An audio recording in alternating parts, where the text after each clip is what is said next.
सर्वांना नमस्कार. स्वागत आहे आपलं तुझी माझी जोडी या यूट्यूब चॅनलवर.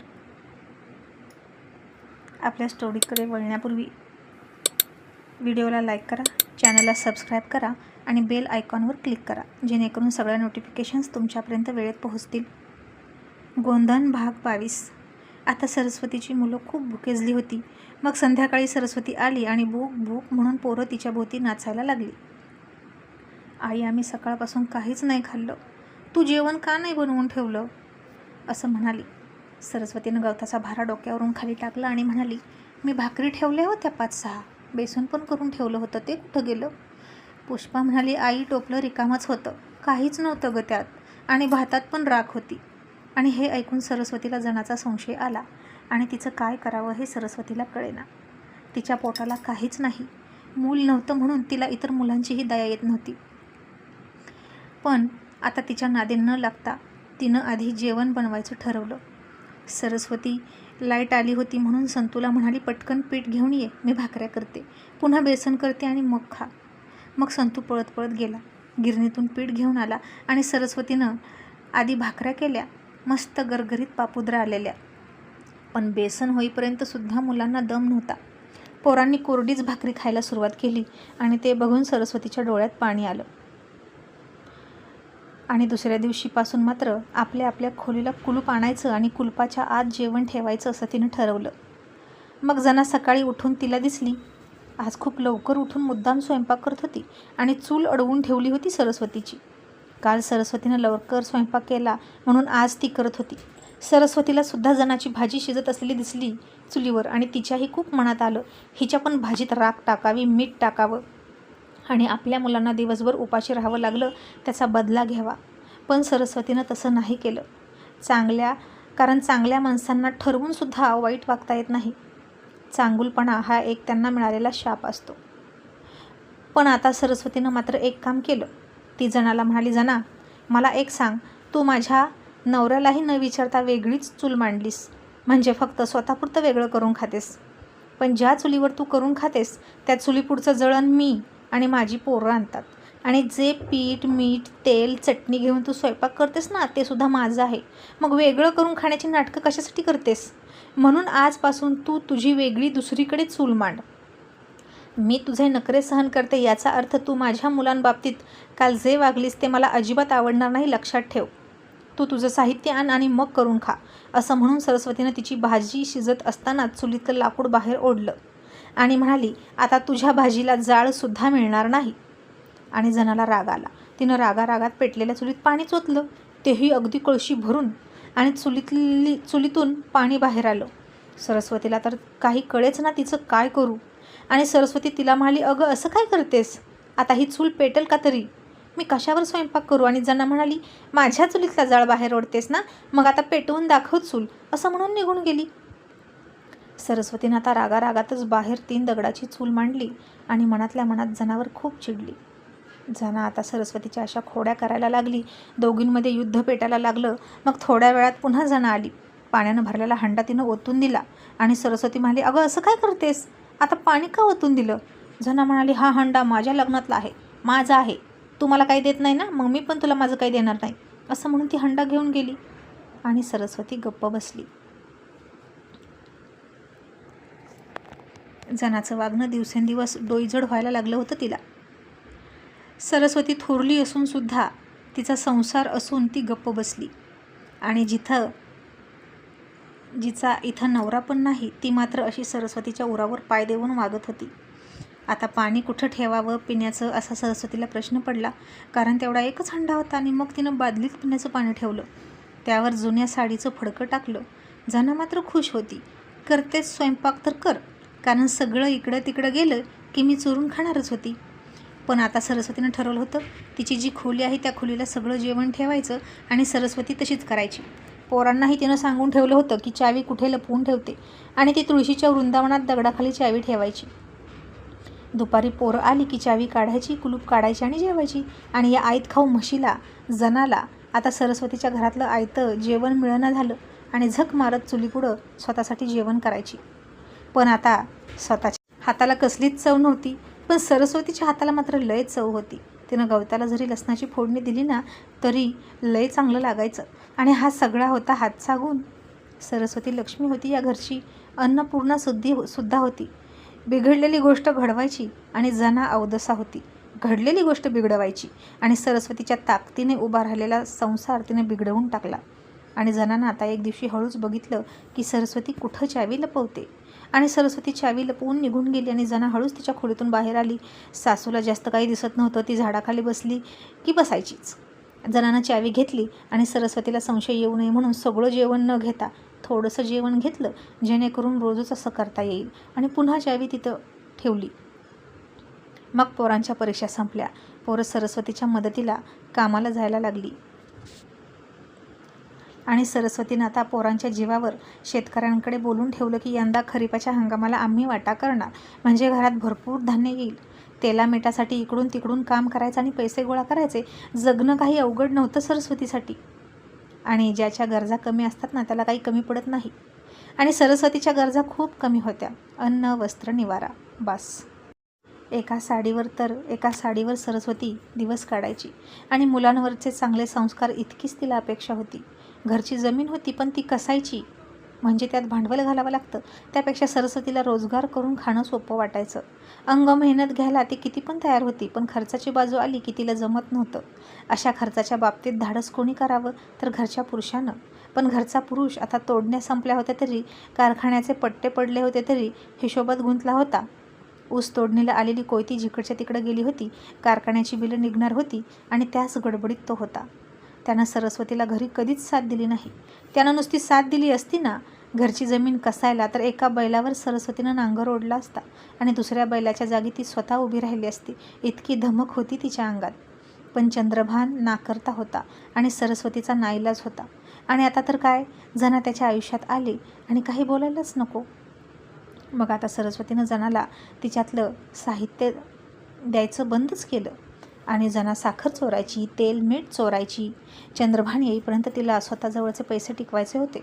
तो आला की साहित्य आणून देणारच होता असं तिला वाटलं. आणि सरस्वतीला कळत नव्हतं की तिचं साहित्य लवकर संपतं कसं.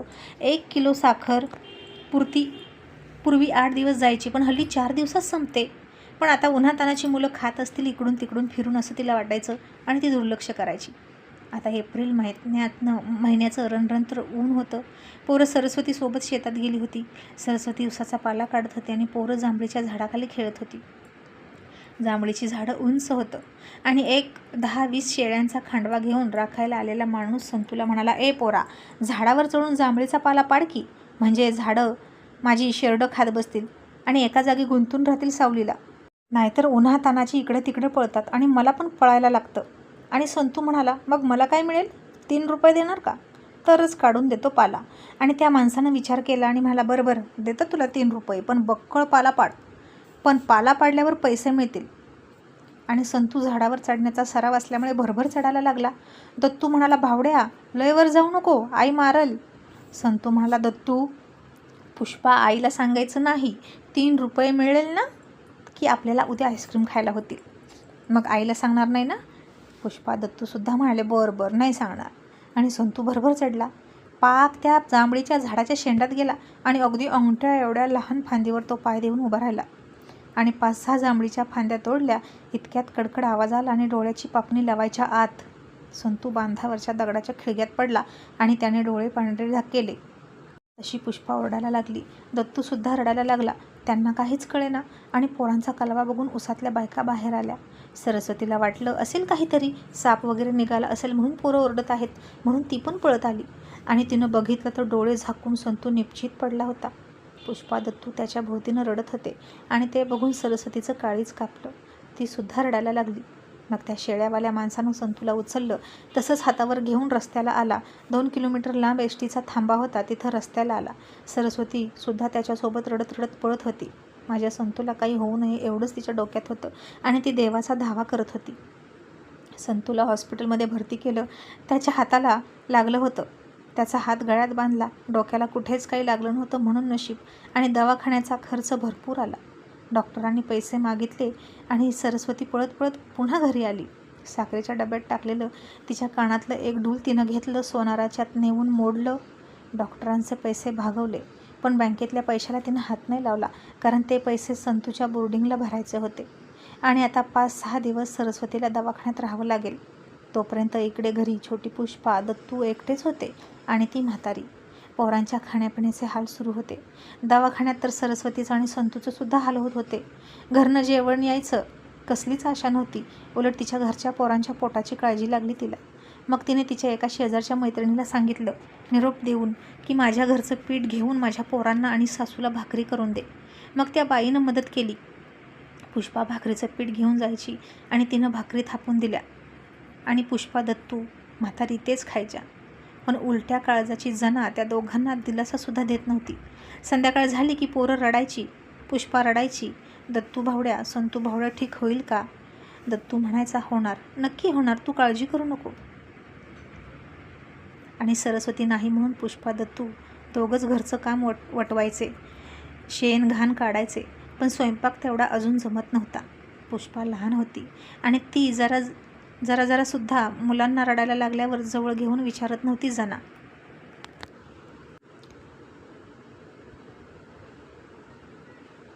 किंवा संतूला काय झालं, कसं झालं याची चौकशीही करत नव्हती. किंवा म्हाताऱ्या सासूला सुद्धा जेवायला देत नव्हती. सरस्वतीने तिच्यावर इतके उपकार केले. तिचा नवरा सोडून गेल्यावर तिला पोटच्या मुलीसारखी सांभाळली, जपली, पण तीच उलटली. पण आता इकडे सरस्वती आणि संतूच्या पोटाचे हाल व्हायचे. सरस्वती आता तिथंच दवाखान्यात दुसऱ्या पेशंटची आलेली भाकरी थोडीशी मागून घ्यायची संतूसाठी. त्याला औषध खावं लागायचं. त्याला तर पोटभर जेवण पाहिजे ना. आणि स्वतः मात्र उपाशीच राहायची, फक्त पाणी पिऊन. जेवण विकत घेण्या इतके पैसे कुठून आणणार, नाही का? आता चंद्रभानला कुठनं तरी कळालं की संतू पडला. त्याचे थोडंसं काळी झालं तर दवाखान्यात आला आणि त्याला दवाखान्यात बघून सरस्वतीला आश्चर्य वाटलं. आणि खरं सांगायचं तर सरस्वतीला या इतक्या अडचणीच्या काळात त्याची आठवणही आली नाही. कारण आठवण त्याचीच येते ना, जो दरवेळी मदतीला धावून येतो. चंद्रभान असला काय आणि नसला काय सारखाच होता तिच्यासाठी. तिला एकटीलाच पळावं लागत होतं तिच्या पोरांसाठी, तिच्या संसारासाठी. आणि तो सरस्वतीला आणि संतूला बघून म्हणाला, काय गरज होती का इतक्या मोठ्या झाडावर चरायची? जीव गेला असता तर काय झालं असतं? हातावर थोडक्यात निभावलं म्हणून बरं. सरस्वतीला वाटलं आता तो दवाखान्याच्या खर्चाचं बिल भरतोय की काय. पण त्यानं तर असं काहीही न करता नुसतं पाटल्यासारखं हात टांगून चौकशी केली. मग बाहेर गेला आणि संतूसाठी आणि सरस्वतीसाठी खायला आणून दिलं. बिस्किट, खारी, थोडंसं सफरचंद. आणि सरस्वतीला म्हणाला, तू पण थोडं खा. काही खातेस का नाही गं तू सरस्वती? अगं किती वाळलीस. आणि त्याच्या या काळजीच्या शब्दांनी सरस्वतीच्या डोळ्यात पाणी आलं. त्याच्या छातीवर डोकं टेकून तिला खूप रडायचं होतं आणि म्हणायचं होतं की मी खूप थकले, मला आता तुमच्या आधाराची गरज आहे. पण निवांत कधीतरी बसू द्या. किती पळू, मला आता थांबू द्या. किती मी धावू, एकटी कुठे कुठे पुरेन मी. पण तिनं स्वतःला अडवलं आणि स्वतःचे अश्रू गिळून टाकले आणि त्याच्याजवळ नाही गेली. आणि त्याला म्हणाली, एक काम करता का, संतूजवळ एक रात्र थांबता का? पुष्पा, दत्तू घरी आहेत, जनावरं आहेत, लेकरं कशी राहिलीत मग काय माहीत, मी जाऊन येते, त्यांना बघून येते. आणि चंद्रभान म्हणाला, त्यांची काळजी करू नकोस, मी जातोय ना घरी. पुष्पा, दत्तूची जबाबदारी घेतोय मी, तू संतूकडे लक्ष दे. असं म्हणून चंद्रभान घरी गेला. सरस्वतीला खूप खूप बरं वाटलं आणि चंद्रभानविषयी तिच्या हृदयात थोडी जागा तयार व्हायला लागली. पण आता आणखीन 2-4 दिवस गेले. संतूला डिस्चार्ज दिला आणि सरस्वती तिने सांजाच्या वेळेला त्याला घरी घेऊन आली.